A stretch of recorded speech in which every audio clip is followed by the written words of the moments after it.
ইউক্রেনের president Volodymyr Zelensky বলেছেন, রাশিয়ার সঙ্গে যুদ্ধ শেষ পর্যন্ত আলোচনার মাধ্যমেই শেষ হবে।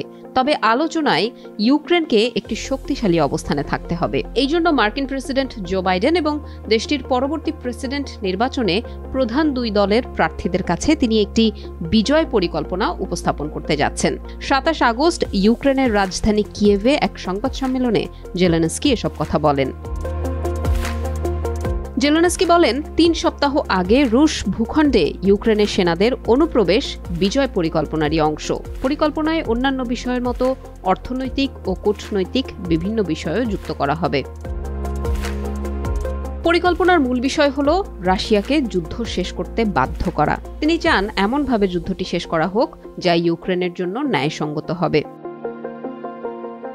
বিজয় পরিকল্পনায় কি কি থাকবে সেই বিষয়ে বিস্তারিত কিছুই বলেননি জেলেনস্কি। তবে এই পরিকল্পনা নিয়ে মার্কিন ভাইস প্রেসিডেন্ট ও ডেমোক্রেটিক পার্টির প্রেসিডেন্ট প্রার্থী কমলা হ্যারিস এবং রিপাবলিকান পার্টির প্রেসিডেন্ট প্রার্থী ডোনাল্ড ট্রাম্পের সঙ্গেও কথা বলবেন বলে জানিয়েছেন তিনি।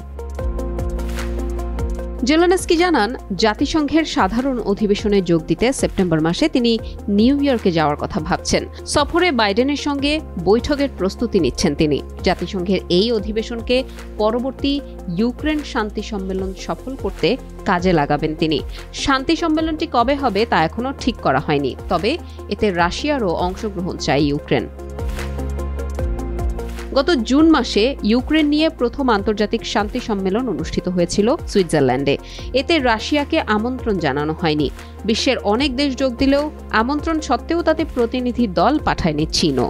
শান্তি আলোচনার বিষয়ে ১৯ আগস্ট রাশিয়ার পররাষ্ট্রমন্ত্রী সের্গেই ল্যাভরভ বলেছেন, কুর্স্ক অঞ্চলে ইউক্রেনের অনুপ্রবেশের পর কিয়েভের সঙ্গে কোনো শান্তি আলোচনা হতেই পারে না। গত সপ্তাহে কিয়েভ সফর শেষে রুশ প্রেসিডেন্ট ভ্লাদিমির পুতিনের সঙ্গে ফোনে কথা বলেন ভারতের প্রধানমন্ত্রী নরেন্দ্র মোদি। ফোন আলাপে মোদি পুতিনকে জানান, তিনি চান আলোচনার মাধ্যমে যুদ্ধ তাড়াতাড়ি শেষ হোক। বিবিসি জানায়, ৬ আগস্ট সীমান্তবর্তী রাশিয়ার কুর্স্ক অঞ্চলে স্থল অভিযান শুরু করে ইউক্রেন। কিয়েভের দাবি, তারা এখন পর্যন্ত রাশিয়ার ১,২৯৪ বর্গ কিলোমিটার অঞ্চল এবং ১০০টি বসতি দখল করে নিয়েছে।